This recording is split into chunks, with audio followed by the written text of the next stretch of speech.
And we'll do a little roll call. We know Gordon's here. Gordon, are you here? I'm present.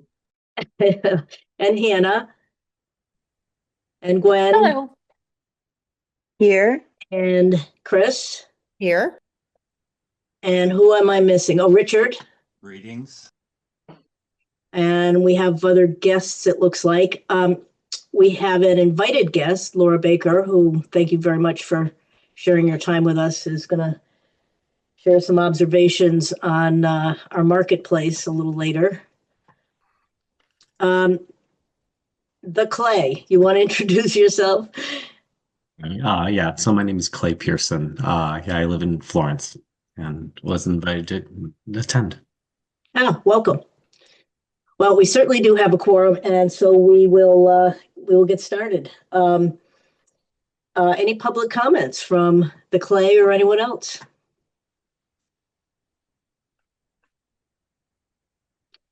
Hearing none, we'll keep moving. We have some minutes from the January 5th meeting to approve. Hopefully, folks have had a chance to look at them. My only, again, thought that was at the top section, we need to add Chris's name.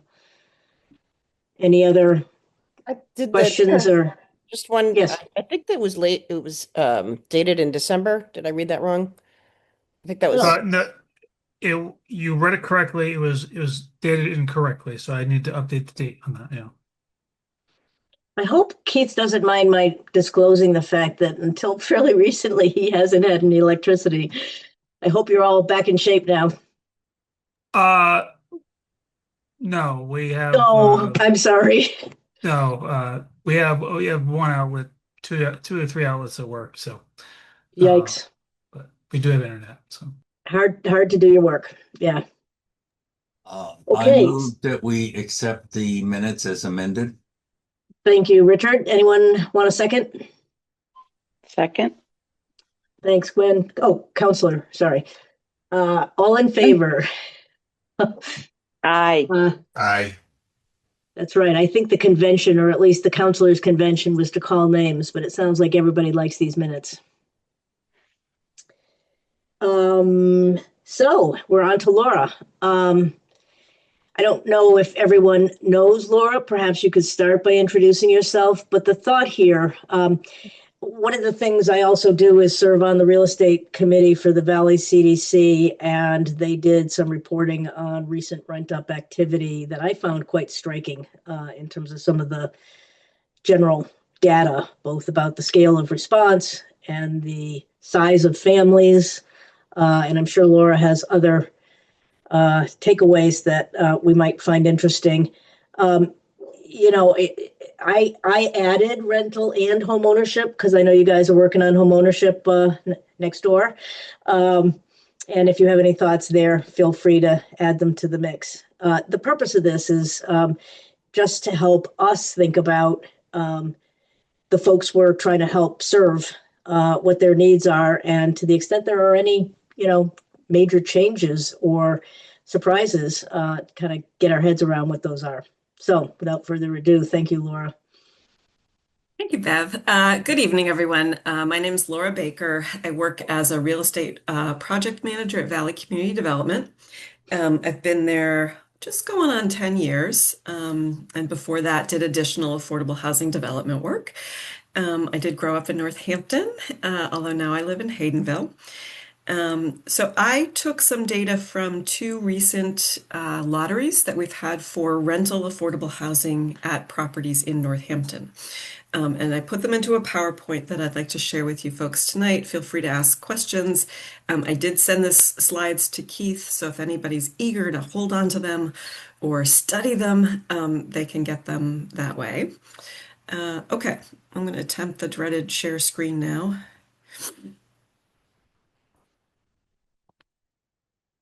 How we doing?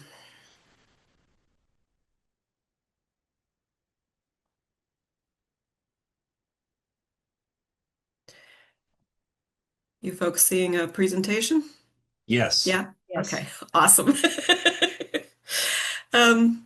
This is you guys, today's date.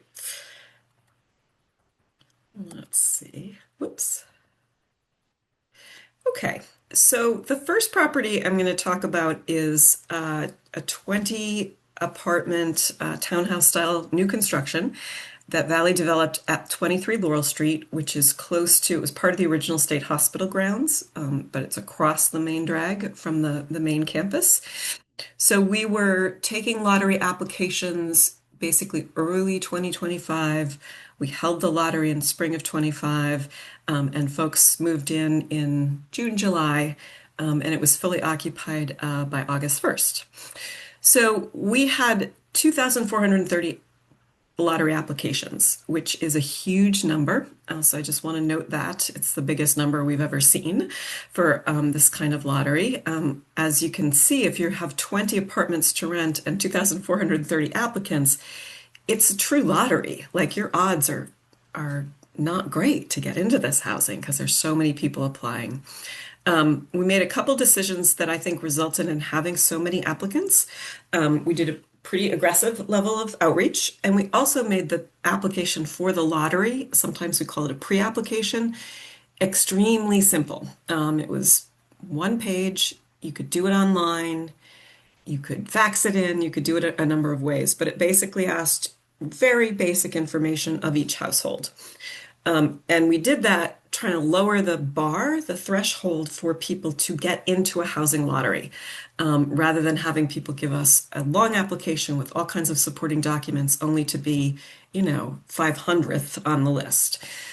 So once we do that initial lottery, we then go back and we start from the top, and work with people to get all their documentation in when there's an actual apartment that they might be able to get. So there's data here showing kind of a comparison of who applied as well as who was housed.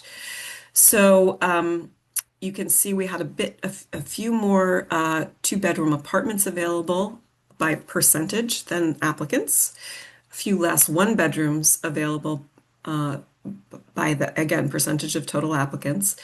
And other than that, I mean, I don't think any of these numbers are way off in terms of kind of what we're looking for is are the apartments that we're building and providing a good match based on size for the demand as reflected by the total number of applicants. Laura, would you mind sharing the affordability level for the apartments? Hang tight. Oh, I'm sorry. It's coming. Laura, before you proceed, can I ask a question about the previous slide? Yes. It's helpful that, you broke it out by the household size, but that's Yes. not necessarily indicative of what the bedroom size needs are. And I'm just wondering if you track that separately or differently, because a three-person or four-person household could easily be a two-bedroom or need a three-bedroom or even four bedrooms if it's four persons. I'm just wondering because Sure. that's also something Sure. I'm interested in knowing. Yes. Because there seems to be a paucity of larger apartment units for people with bigger families, and it's a challenge for people who have going to need 3 or 4 bedrooms. Sure. So I don't think we did in this one. In the next one I'm going to show you, we did ask that question of people's preference for I am what going size to apartment. interrupt you again. Ben Wood has joined us, and it looks like he has his hand up. Did you have a question? I do. Thanks, Bev. And sorry to keep interrupting you, Laura. Is there any way that you could share with us, or do you know the sort of the place of origin of or current place of residence of the applicants? How many of these people are Northampton folks? Yeah. I think with some data digging, we could probably share that in kind of broad categories. I don't have it with me tonight. I would say, because I've looked at this data in the past, we tend to pull from Hampshire County first, and then Hampden County. We may pull from Franklin and Berkshires, and we don't tend to pull a lot from the eastern part of the state. There are some applicants from there, but it's uncommon that people are relocating from eastern to western Mass. So we tend to be kind of, especially Hampshire and Hampden counties seem to be our strongest applicant pool. in terms of how many people are from Northampton or living now in Northampton, we could look that up. I would just also say that part of the goal of this type of development is to diversify who can live in Northampton. So For while sure. I was we're just curious. Yeah, yeah, yeah. yeah. Yeah. Yeah. So Thanks. while we're, eager to see local applicants, we're also interested in seeing people coming from other areas who want to be in Northampton but have been priced out. So I'd be happy to try to track that data for a future time if folks are interested in that. I think we should have bought you dinner because Richard also has a question. We're just on the first slide. Go ahead, Richard. If I remember correctly, you said these were 1 and 2 bedrooms. Were there any larger size units? So these are 1, 2, and 3 bedroom apartments. And Okay, I will so comment that we looked at people who were 1 and 2 person households as being suitable for a 1 bedroom. We prioritized people who had 2 to 4 person households for a 2 and 3 to 6 person households for a 3. So we don't want to put a 1 person household in a 3 bedroom apartment. We don't want to overhouse people. And then we kind of start to run up against Board of Health requirements in terms of maximum size. So it's possible that you could have put a 7 person household in a 3 bedroom apartment, depending on, how you just really exactly the dimensions of the bedrooms there. But as you can see, we don't. I mean, there are some applicants in larger household sizes, but they're very small percentages compared with, we almost always have the most single person household applicants but these because, people who applied who were 6 or 6+ knew the yes, 3 bedroom, so they were yes, self-select. yes, Okay, got it. yes. Thanks. But, I think one of the drivers for 1 person households is, that if you look at the census data of who's a renter in general in Massachusetts, Hampshire County, and Northampton, it's usually 1 or 2 person households. So that's already kind of the majority of your captive universe for people who want to be renting. Larger families are hoping to buy homes sometimes, so they've kind of shifted out of the rental market. And then if you're a single person with one income, being able to afford your own apartment is very challenging because it's just that one income to try to support, a one bedroom or efficiency. Okay, I'll move on. There's more coming, and then we can have more questions. One of the questions, we had a priority at 23 Laurel Street on some of the units to house people who are homeless. So here's a little bit of data. 47% of our applicants reported that they were unhoused. And of those, we housed 5 of them. A number of applicants requesting a handicapped accessible apartment. It was 11%. We housed 15% of those folks. And then I did kind of a deep dive on what size of apartment people need who are looking for a wheelchair accessible apartment, because that's a question that we run into quite a bit. The majority are seeking a 1 bedroom followed by a 2 bedroom. We tend to mostly create wheelchair accessible 1 bedrooms because we see that's kind of the peak of the demand. Okay, so at 23 Laurel Street, we have apartments available for people who are extremely low income, earning 30% of the area median income or less. And those apartments have a rental subsidy attached to them. So those tenants pay a third of their income for housing costs. We also have 60% apartments that have a fixed rent that is below market, and they're restricted to households that are earning 60% of the area median income or less. That's it at 23 Laurel Street. We don't have any market rate. We don't have any kind of 80% units. It's just 30% and 60%. So of the lottery applicants, you can see that 43% were extremely low income, which is over 1,000 people. And you can see that 60% of our incoming tenant households met that criteria. And then you can see the data, but we have a 60-40 split at 23 Laurel Street, skewing toward extremely low-income tenants. And we had a match of tenants who have a mobile rental voucher, a match of applicants, 10% with those who moved in. So if I am a person who has a mobile Section 8 and I'm searching for an apartment, I am challenged because usually the maximum that subsidy will pay is below the actual market rent costs. So I'm searching and searching for this quite affordable apartment in a steep rental market that's landlord's going to accept me. I'm going to pass all the housing quality standards, yada, yada. So we had two people who came in who moved into those 60% AMI apartments with a mobile voucher. We would never layer a project-based voucher with a mobile voucher because nobody needs to. Was that just fortuitous that they happened to have it and they were the ones selected, or was that something you sought out? People I with think vouchers. so. No, we, yes and no, Gordon. So we do the lottery, we go down the list, right? And it's always a trick to find people who are below 60% AMI who can also afford the rent at 60% AMI. So if you come in and you make 35 or 40% of area median income, you're still below 60, but you probably can't afford the actual rent. And for that reason, sometimes you will not get the apartment and it might go to the next person. And if the next person has a voucher, they can afford the rent because they have a voucher. So it's very common in affordable housing, especially tax credit housing, which this is, that you have folks coming in with mobile vouchers for lack of enough market rate stock that they can afford.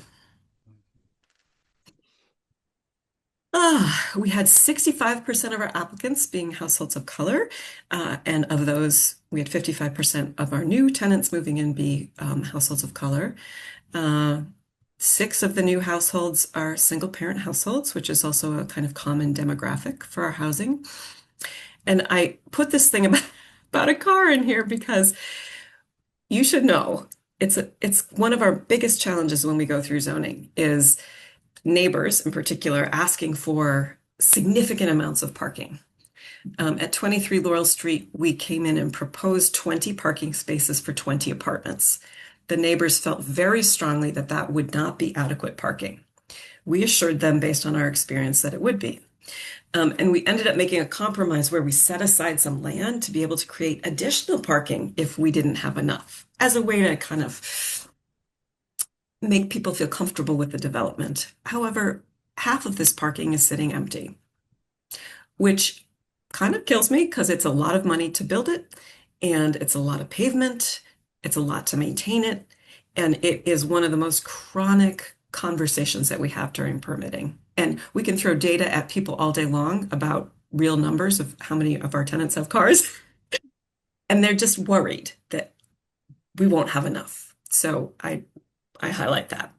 Because of the 1, 2, and 3 bedroom apartments, this is designed as kind of family friendly affordable housing. So we had 14 kids moving in, 35% of our occupants are kids, and 28% are school age kids. So now we're shifting a little bit over to Prospect Place, which was the former Northampton nursing home, which has 60 apartments. They're family apartments and they range in size from studios to 1 to 2 to 3 bedrooms. They have a little bit broader of an income band, so they go from 30% AMI all the way up to 100% AMI. In this case, we did ask people in the pre-application what was their preferred bedroom size, and then we asked them their household size. And just glancing at this, I'm not seeing giant discrepancies. I mean, the 3-bedroom request is definitely higher than the number of, I guess if you combine the 3 and 4 person households, you kind of come out to about that same number for the request for 3-bedroom apartments. You can see not a lot of people are requesting studios. They will certainly take them if that's what we offer. But those folks seemingly would prefer 1-bedroom over a studio. And we do both. In fact, at Prospect, we did both because we were reusing an existing building and we just were kind of jigsawing in how many apartments and what size we could fit into an existing building. The other reason we built studios is you can house more households. So with so many single person households, you can house more of those households if you build studios in the same square footage than you can with 1-bedrooms. So it's a real balancing act between, what people would prefer and maximizing the number of one-person households that are housed. Laura, to clarify, Yep. the 4,300, whatever it was, responses, that's the lottery? Yes. Wow. We had over 4,000 applications. And Wow. I would make basically the same commentary that I did for 23 Laurel Street. This was an even larger pool of people because a broader range of incomes were allowed into this pool. The location, especially for families, it seems really good. It's very accessible to schools and bike path and park. We have a bus stop right on the property, so it seemed to draw a lot of interest. So this is, again, we haven't done the final selection of tenants. We're in the process of doing that right now for Prospect Place. So at some point when we have that data, I would do, again, kind of a side-by-side with the applicant pool versus the tenant pool. Today, we're just looking at the tenant pool. So in this case, 62% of our applicants were extremely low income. So you see it skewing very hard toward that very low income tier. Not many in this 61 to 80%, and very few in the 81 to 100%. A lot of people over 100%, although my little note down here says sometimes people fill out the form wrong and they give us their annual income when it says monthly, and then we have to go back and make sure that's what they really meant. A fair number of voucher holders, again, we're looking at about 10% of the total applicant pool having their own mobile vouchers, searching for an apartment that fits within the ceiling of that voucher. Accessibility, again, about 11% we're seeing as kind of a consistent answer of the number of people who are looking for a wheelchair accessible apartment. 10% doesn't sound like a lot, but 451 people needing a wheelchair accessible apartment is a lot. Sensory adapted apartment, some people, not as many. Homelessness, we had almost 60% of the applicant pool report that they are homeless or at risk of being homeless. I'm sorry, Laura. I'm sorry to interrupt. Can you go back to that previous slide again? I didn't write down that number. It's incredibly high. It is, what was This it? Oh, 11. I'm sorry, I have them flipped. Okay, I'm good. Thank you. I had the no and the yeses flipped in my head. Yes, I Okay, know. thanks. Alarming, Okay, isn't yeah, it? okay. It's still high, but it's yeah. not as high. Yes. And Okay, thanks. again, I can share this with people. Keith can share this with people. It's fine. So almost 60% of applicants reporting that they're homeless or at risk. And then due to one of our funding sources, we needed to get into the weeds a little bit about why people were homeless. I guess other is a big category, but I was pretty surprised at the number of people who were displaced due to domestic violence, for example, or homeless due to natural forces. So based on the funding that we have for Prospect Place, some of these categories will have a preference in the lottery pool.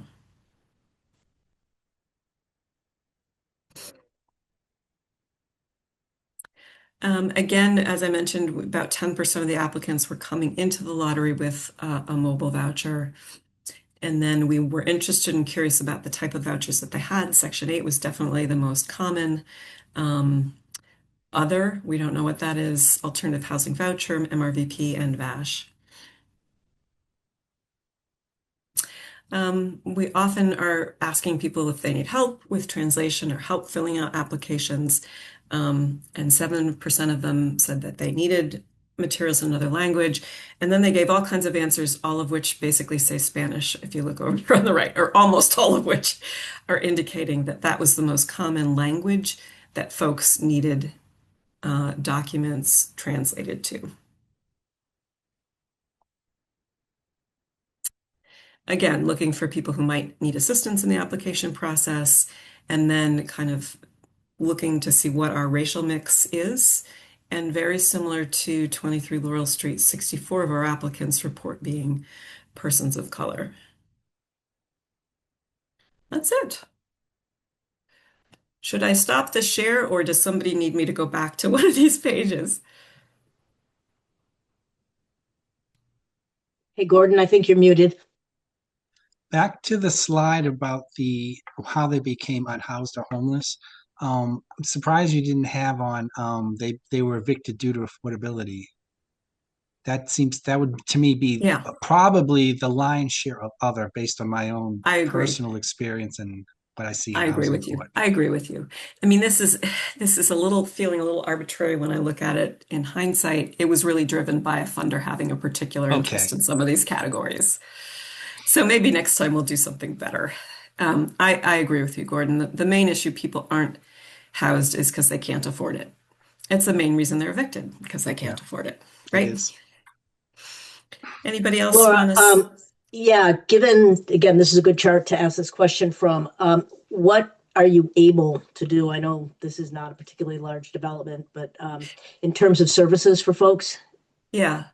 Um, well, first of all, I can tell you at Prospect Place, we have 8 apartments that have a homeless preference. We have at least 2 or 3 that have a Department of Mental Health preference. We have wheelchair accessible preferences. So we have quite a few different preference categories. Altogether, there are 20 extremely low income apartments, a third. Um, we will have probably a half to a three-quarter time resident services coordinator on site at Prospect Place. And then if people are being referred by the Department of Mental Health, they'll come with their own case manager. So, we have the resident services coordinator there. It's not a clinician per se, but it's really helping people coordinate and connect with community-based services that they might need. Okay. Just out of Other curiosity, questions? was Sorry. there a local preference, Laura? No. Okay.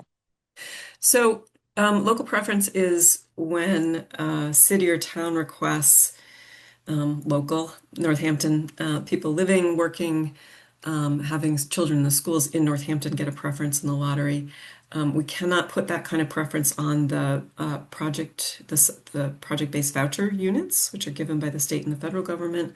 And we can only usually do up to 70% of the other units as local preference. It's a controversial area. So Northampton has consistently not requested a local preference.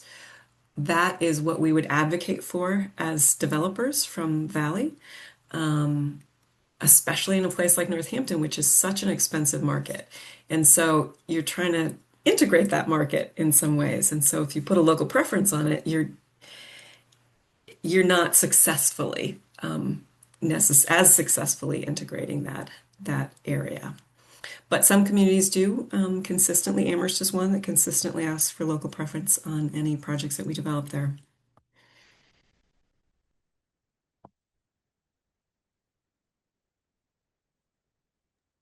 In terms of home ownership, I did not bring data today.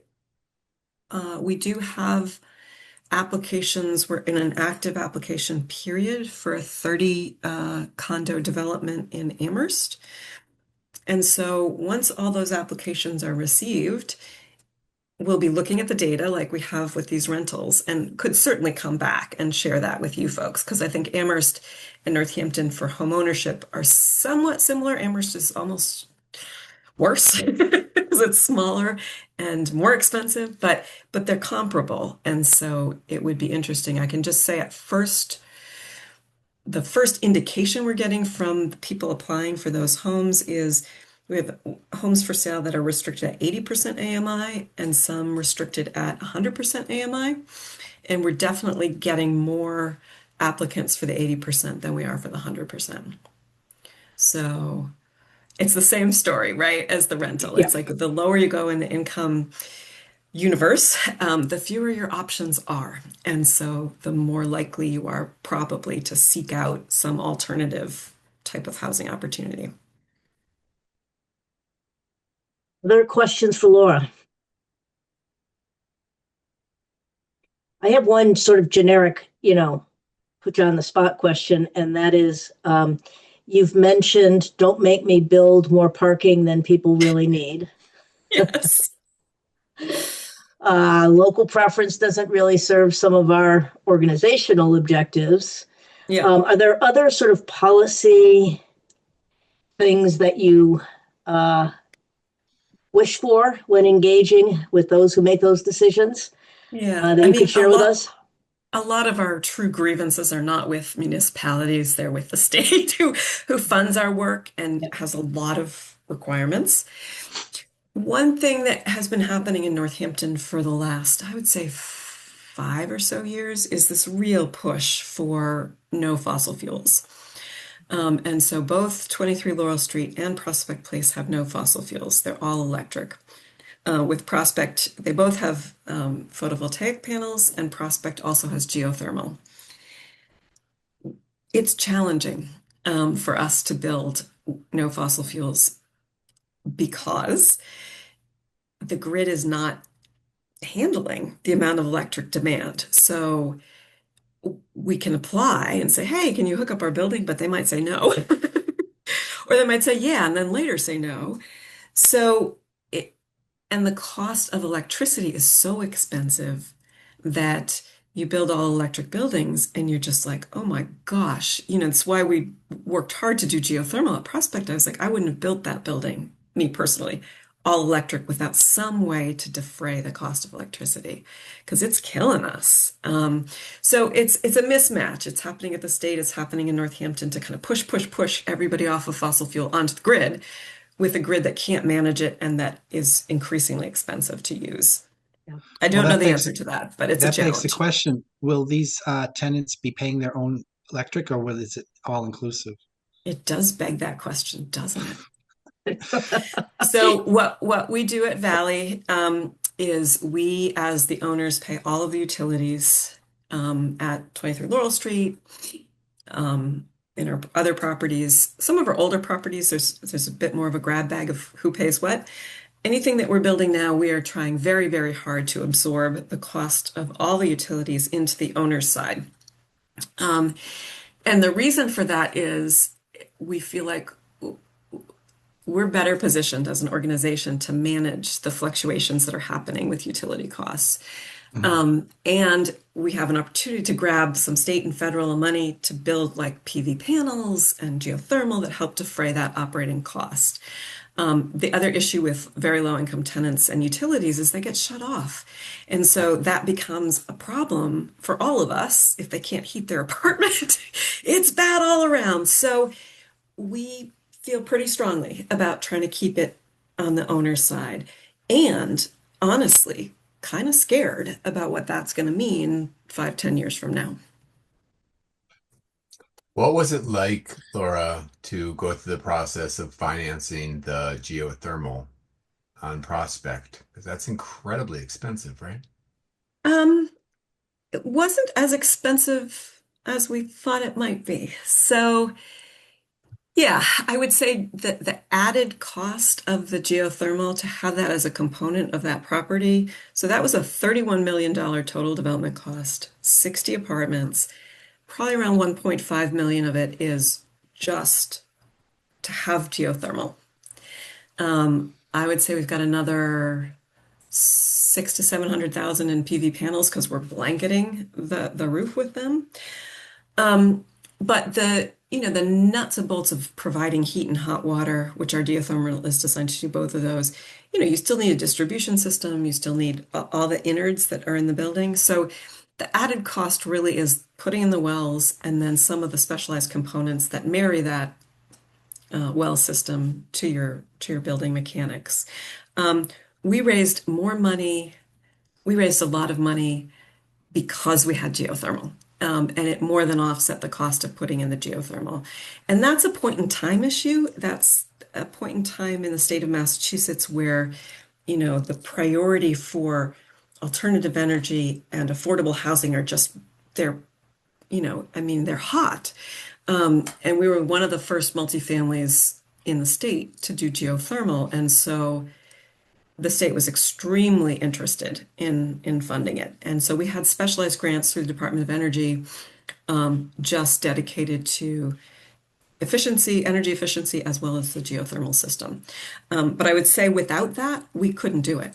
I mean, we run tight margins. And so what we've seen in the marketplace is those who are putting in geothermal, colleges and sometimes municipalities, they're deep-pocketed people because you get the money back over time, but there is this big upfront capital investment, and we really hope the state continues to support that.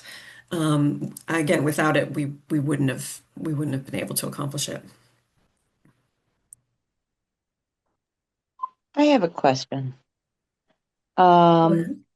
Thank you. Some Mhm. people have called me and said, "Oh, we heard they're having big problems with the geothermal," and I didn't know if you knew anything about they were trying to get some kind of a chemical or something. It starts with an L. Oh, Gwen, you know too much. Glycol. Oh, glycol. It starts It with a has an G. L. Okay. It has an L. It has an L. So I would say, I wouldn't say big problems. I would say we definitely are having growing pains with using new technology. And so Okay. the general contractor, the architect, the subcontractors, none of them have ever done geothermal. And so we have a geothermal engineer. It's not like nobody knows what they're doing, but Right. there aren't seasoned people. And so Sure. it is taking longer to get the system fully functional than we had hoped, but it'll get there. I mean, again, I feel like it's just anytime you put new technology or new building processes into the mix, Sure. it slows it down. So what Sure. Gwen is talking about, and I can't believe how much you know, is that you put a chemical into the geothermal loop. It's called glycol to help make sure it doesn't freeze, and also to deter bacteria. And our engineer's looking for a certain percentage, and they're getting there, but they have to keep adding glycol. So we have the geothermal at Prospect is a closed loop. So those chemicals and that water that's in the geothermal system just stay in there and they recirculate. Okay. Thank you for that. Sure. Thank you. Thank you. I People know more tell than me, I and I'm like, ever I thought I don't know. would. I don't even know what you mean. Yeah. And then when do people start moving in? Yeah. So I would hope we would see people moving in the next 2 to 3 weeks at Prospect Place. And again, it's slower than we had ideally Uh-huh. hoped for, Right. but we'll get there. The goal that we have is to have it leased up really by the end of March or April to have everybody in. Great. Thank you. Well, I imagine it would be really, I guess it would be like, Hampshire on move-in day, everybody would be climbing all over each other to Oh move in yeah, all in one day. we don't do it that way. Right. We stagger it so people are Yeah. moving in, over a period of a place this big, 3 or 4 months. We also don't want to move anybody in. We want to move a batch of people in. We don't want Mhm. anybody to have to move in like by themselves in this giant empty Oh, building. So, yes. we have to get a number of people ready and then they can all come in at the same time. Super. Anyone else have a question, comment? Well, let's just say thank you, Laura, and congratulations Thank to you. everybody at Valley for all the good stuff you got done last year. Thank you. And obviously, you know where to find us if we can ever be of help with any of your And your efforts. happy to Thank you so circle much. back. I'm happy to circle back, maybe in a couple months when we have some data from the homeownership project and see if I can get somebody to pull that resident data that someone was requesting. Thanks again. We appreciate you. Sure. Take care. Thanks.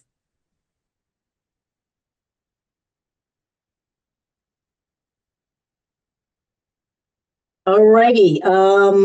Let's see. Housing partnership priorities for 2026. I don't imagine our having time or desire to get into the weeds on this particular topic, but given that it's still relatively early in the new year, it seemed to make sense to me for us to try and at least clarify what people are most interested in seeing us do more of, less of, learn about, engage with, etc. And so if folks have some thoughts, please share them now. One thought, I haven't really run this by Keith, is maybe we ask Carolyn to come back to see us and talk a little bit about the city's priorities. New developments on the horizon to the extent there's any that we're not aware of, etc. And then maybe devote a larger chunk of time to sort of frame some things that people would like to see us work on, so that you feel as though what you're doing here makes a difference. So thoughts on that?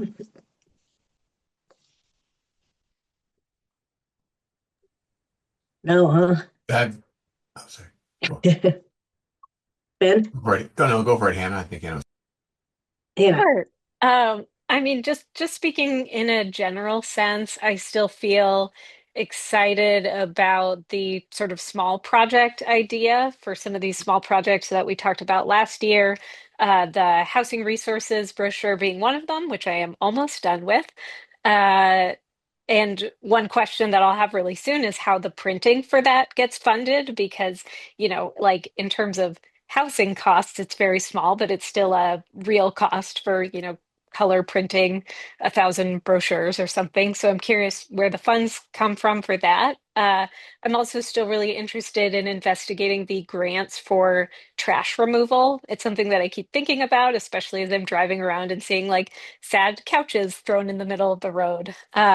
So that's one that I would like to see. And then maybe further down the road, maybe next year, some sort of winterizing kits that could be distributed around town, especially with these freezing temperatures. I'm part of a free group online and just sort of seeing some of the things that are most requested, and like window sealing kits, draft blockers, or just something that is requested like every few days. So those are the small projects. I feel like it would be helpful for some of those to have subcommittees or working groups where even one additional meeting a month to actually do the work, and then it can get presented and approved in the next housing partnership meeting. So yeah, those are just some of the things I would like to be working on. Great. Somebody else had their hand up. Can't remember who. That was me, Bev. Yeah, Okay. I like the idea of Carolyn coming. Yeah, in part because I think of what you're suggesting is that it would be really useful to understand how the housing partnership is working, either in partnership with the city's goals, or really just understand what those goals are in a deeper sense, so that we are at least being strategic around them, even if we don't share necessarily what they are. So I think that'd be great. The thing that's really top of mind for me, and it's top of mind for me for a very personal reason, is the um, our developments of ADUs, accessory dwelling units, and we are sort of heavy in the process of developing one at our house for our adult child with a disability. And just hearing Valley CDC and hearing the conversation, and just being a resident in the city and knowing how difficult it is to develop large projects, I'm convinced that ADUs at scale can actually be meaningful, but the cost of them is also prohibitive. And state policy and funding mechanisms such as the home modification loan program are important and powerful, but they are limited. And I'm just wondering what the city could do to leverage its resources to be a financer of ADUs, with appropriate deed restrictions that would be placed on homes to prioritize who actually was living in those ADUs, so they didn't become Airbnbs or whatever the case may be. Um, and organizations like Valley CDC too. Like, what is the role of a nonprofit developer in interacting with and working directly with individuals rather than for large scale development? Because I know that obviously the city has change its zoning to really encourage ADUs, but I don't know exactly what the adoption process is and the actual development process is, and whether or not it's happening at a scale large enough to actually be meaningful to put a little bit of a dent in the housing crisis. So, love to get into that a little bit more specifically. Yeah, that's a great suggestion, especially as you said, given the relative new energy behind it here in the city. Maybe get some people who are more knowledgeable, certainly than I am, and perhaps others feel the same, about where communities have been successful at helping homeowners do this, and also, as you said, what, if any, plans the city has. So we'll put that on the agenda. Anyone else? Yes. I just want to say that I'm doing the Massachusetts Housing Leadership Academy. And so this is a 6-month fellowship. And one of the things that I'm hearing a lot about is housing trust funds. And we have the dormant housing trust fund that opens the city up to receive more federal dollars that can be used that money can be used in variable ways that the Community Preservation Fund money cannot. So I think that's one thing I'm not really letting go of that. And then the other thing is the role that the housing authority could play in some redevelopment or preserving affordable housing, creating or developing more affordable housing, similar to what is happening in Holyoke right now, which I understand is a gateway, so they get a lot more money. But how could the Housing Trust Fund help with that? And if we had a housing trust fund, and or could or would it be possible? I mean, I don't know how much of our CPA money we're using already for housing, but if we increased it, would it be more or would it just stay the same? And I also am just more and more learning how important it is to have middle income housing. And one of the things I love is like the mixed income situation that we see over at like Prospect Place. There's a variety of incomes there, and I think that's good for so many reasons. Another thing that I hope to be working on, I really hope to be doing this, is to increasing the number of home buying programs, working with the housing authority on that. There's an HCV home buying program that the housing authority has historically not participated in for Section 8 participants. Then there's also the Family Self-Sufficiency Program, which historically Northampton has not participated in. And if I had it my way, I would just make it a requirement that all housing authorities should have these programs and be funded or staffed well enough to have these programs because I support upward mobility, and I also hear from a lot of people who are like, graduated from college and they're just stuck in low income housing and not getting a job and not using their degree because there's no way to have this upward mobility. So they have to just not work, which is a damn shame. Who complain? What do they want me to do? Just sit in my house and eat all day? This is what I hear from families who really want to move up and onward, but they just can't see the path. And so it's local families that, moving people along, if they so choose, would open up housing for more people who need housing. So those are just some of my thoughts of things I'd like to hopefully work on. Thanks. That might be a multi-year plan, but that's great. Yes. Yeah. at some point, I don't know what's appropriate in this venue, but it'd be useful to get an update on what's happening over at the Housing Authority, given the leadership changes. I think right now what's going on is hiring, right? Recruitment. But once somebody's settled in, it might be a good opportunity for us to connect and establish a dialogue that we didn't have before. Yeah. Great. Anyone else? We're going to keep the conversation going, as I said, and we will regurgitate what we think you just said to us. And some of this is about stuff to do, like Hannah's list, and some of it is about stuff to explore. But I think it's all great to put on the plate.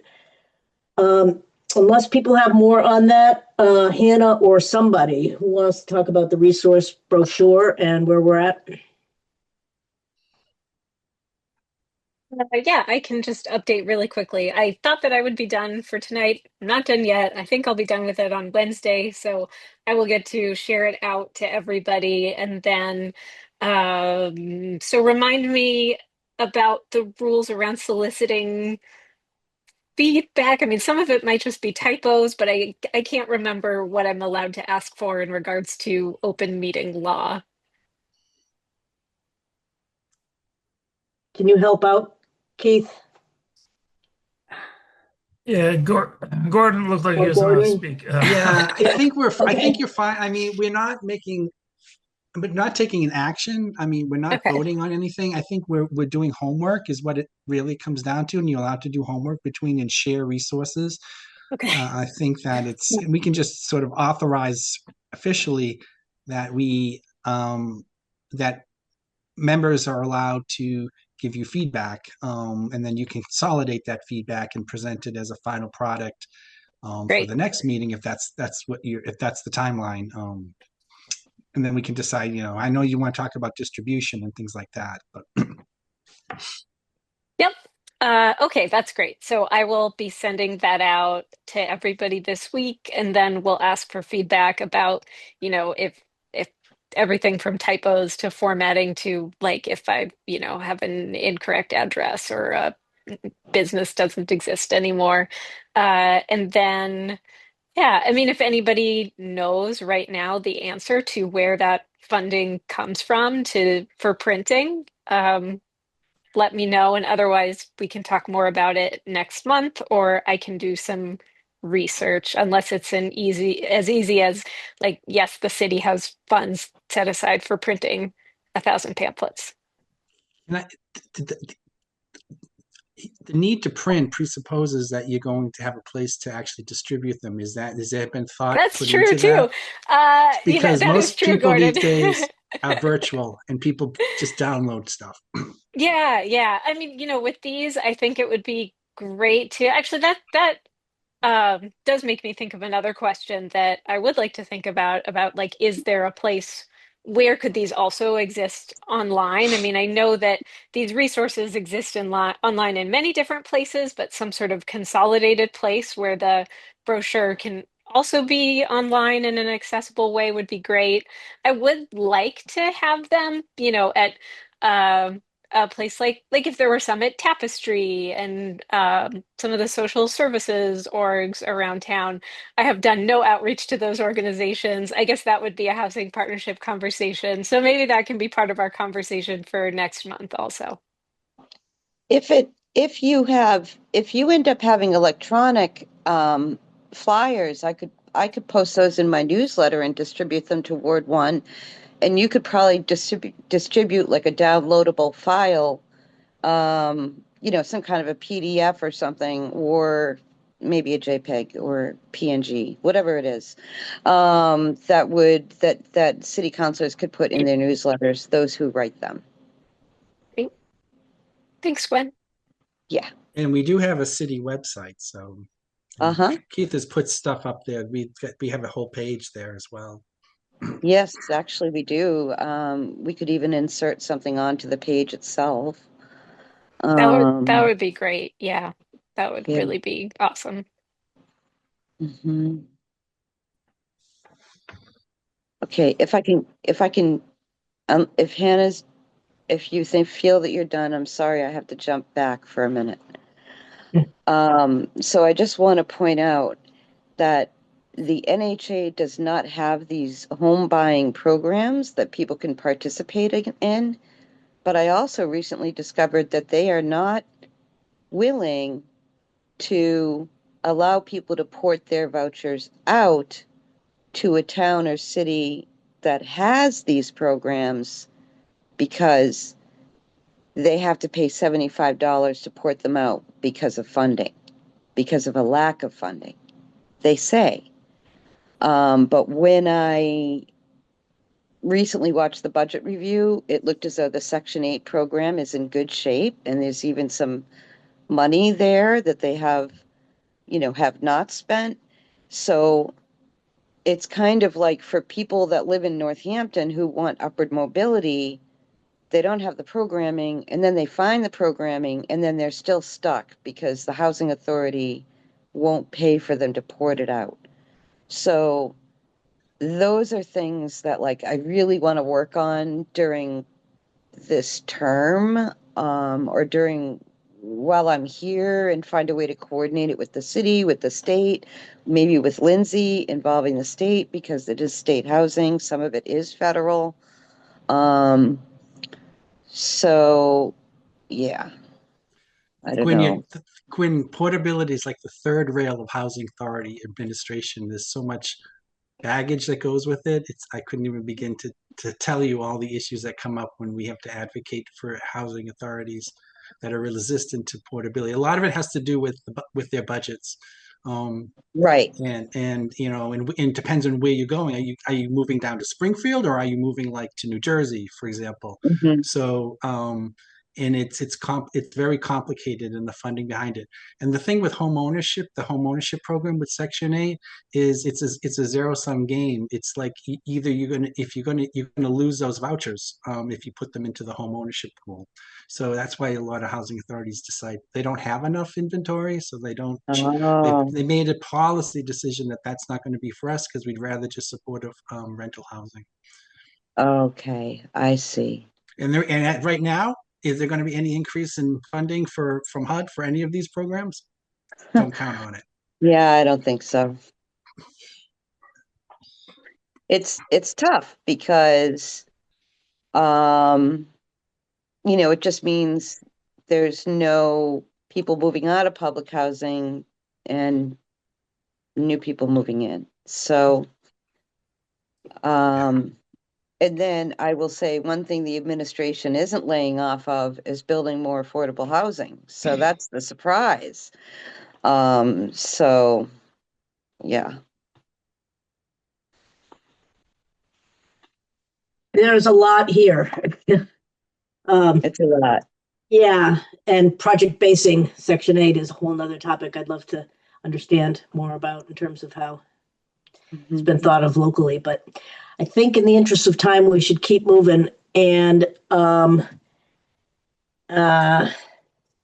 do we have? Oh, membership update. Keith, can you tell us, this topic is about how many open seats we have on the housing partnership, and what, if anything, Keith can share about whether there's a queue of candidates to join us, and maybe if we could even help create that queue. Yeah, I did reach out. Last time I spoke to the mayor's office, they were waiting for this new council to kind of get settled because city council needs to approve any new members. So they're just kind of waiting for council to kind of get their footing. There was some applications. There's always applications, but kind of go through cycles of looking at applicants for all the different things and then putting forth, because it is a lot to talk to the candidates and then to go to the council, and then they have to be interviewed and all those other things, do the oath and all that. So I don't have any names right now because hasn't been voted on by the council. And I did ask if there's anything that the partnership can do. They obviously continue to advocate and talk to people, invite people. as soon as I know someone's interested, I just send them a calendar invite. Um, but yeah, I think I I, can I should follow up. know this, but how many vacant seats do we have? Question. Let me pull that up. Gordon? I think we're 11 seats, but we're only, are we seven now? Seven members? Yeah. That would answer. Yeah. You guys can do the math. Yeah. So yeah, Get your we have a calculator few out. that we could. Is that correct? Looks like three. Yeah. Okay, three. It's not that Okay, so sheer we have numbers three are available better, seats. but That's- people with a passion for this stuff, it's nice to Yeah. try and get them to sign up. Yeah. Okay, that's something I can add to my newsletter too, is that there's availability. And I know of a couple people that did apply, they just haven't heard anything yet. And I think like Keith said, with the elections and everybody getting settled into their new positions, and we've been going through organizational meetings and deciding who's going to be where and who's going to be vice and vice chair and all this. So I think now it should be hopefully getting better, but I can also send out a notification in my newsletter. Great, thanks. We can just touch on this if there's any new news, at each meeting. And the other thing we thought we should start touching on is project updates. And this is intended to be an update on anything that's in the pipeline, nearing completion, struggling with, either zoning or something else. We won't always have something new and exciting to talk about, but we thought it would be good if we made sure we know what's out there to the extent we haven't read about it in the newspaper. Keith, anything else on that? Yes. So last year, I believe you all heard from Meadowbrook, or Preservation of Affordable Housing, about the Meadowbrook properties. They're going to rehab half the units in this one project and the other half. So 126 units and then 126 units. They're going to go do all through them.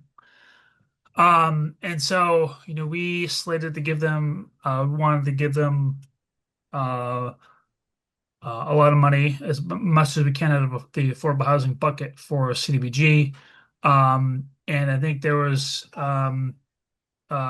which triggers Build America, Buy America, which is a Biden administration policy to purchase, all American products and things like that. And that any CDBG money is going to trigger that. And so, for them, it was going to make sense to move forward with taking our little bit of money, which would then trigger the rest of the project to be more costly. And so they were not able to receive the money. And then this upcoming year, we reached out to people, and because I knew about BABA, I said, "Hey, just to let you know, BABA is going to be triggered." And they looked at it, and they didn't want the money either. So we have, every year, we just did our 5-year plan. We have set aside $200,000 per year for affordable housing. So far, last year and now this year, we don't have any for creating affordable housing, but we are working with Valley, about a separate project for a retrofit, for one of their existing projects. So we want to continue to, you know, uh, look for these projects and help out when we can. So that's been a challenge that we're dealing with. I'll take any more questions, but then I have another smaller update too. And the other project is we are finally engaging with uh, um, one of our contractors to get Evergreen Road in Leeds. We have a small parcel. It just needs a sewer connection, and then we can sell it off to a developer. It would be 2 units. It's a very small lot, but I think we're confident that we can get two home ownership units in there. So that money is set aside already, and we'll hopefully be starting the project in summer. Can you clarify what that is, Keith? What did you say? Evergreen Road? Evergreen Road in Leeds. It's a small city-owned parcel that used to have a water tower on it. And we just need to, the water tower is gone. We have the designs. We just need to basically hook up the last 40 feet of sewer so the house Okay. can get hooked up to it. And so it'd be a nice, Okay. beautiful little parcel. I think I remember this now. Yeah. And will this be affordable? Yeah, definitely. It's Okay. I mean, the council order to sell it is that it would be affordable. So Okay, all right. Thank you for reminding me of and the that. money to install the sewer is coming from CDBG, and so that will also Okay, be for affordable housing. great. Thank you so much. I feel like it's been like a couple years since I even heard about this thing. So it's good news to know that it's moving along. And Laura, Laura is willing to share a quick update on 27 Crafts and 33 King if we're interested, and I certainly would be. Laura, thanks for sticking around. Still here. So, yeah, some of you know, some of you might not know. We have a project in planning on a tiny parcel right behind City Hall called 27 Crafts Avenue. It's 30 apartments, studio apartments, a majority reserved for folks who are homeless. We've had a really good run of fundraising for that project. Again, we're looking to do a geothermal system, perhaps in coordination with the city on some municipal buildings for that project. So it's exciting. But we've had really good success rate, raised about $2 million of kind of other money. We were approved to go into the state in what's called their one-stop round, which is most of the money. So we'll be putting in that application in March. It's very competitive at the state level, so it could go either way. But we're in a good position to make a strong case for it. So I want to let you know that. And then 33 King Street, which is the old Registry of Deeds building, we're collaborating with the community builders to build two buildings there, and really kind of pushing hard on the architectural design, and that will be going into permitting in the near future. So at that point, we'll be looking for you to come out and support the project. let me know. Yeah. Thank you. That's Thanks. great. Something to look forward to. Yay. All right. We're getting to the end, folks. My copy of the agenda keeps going away on me. What's next, Keith? If there's Oh, nothing public else, comment. Sorry. yeah. Do we have any more comments from the public?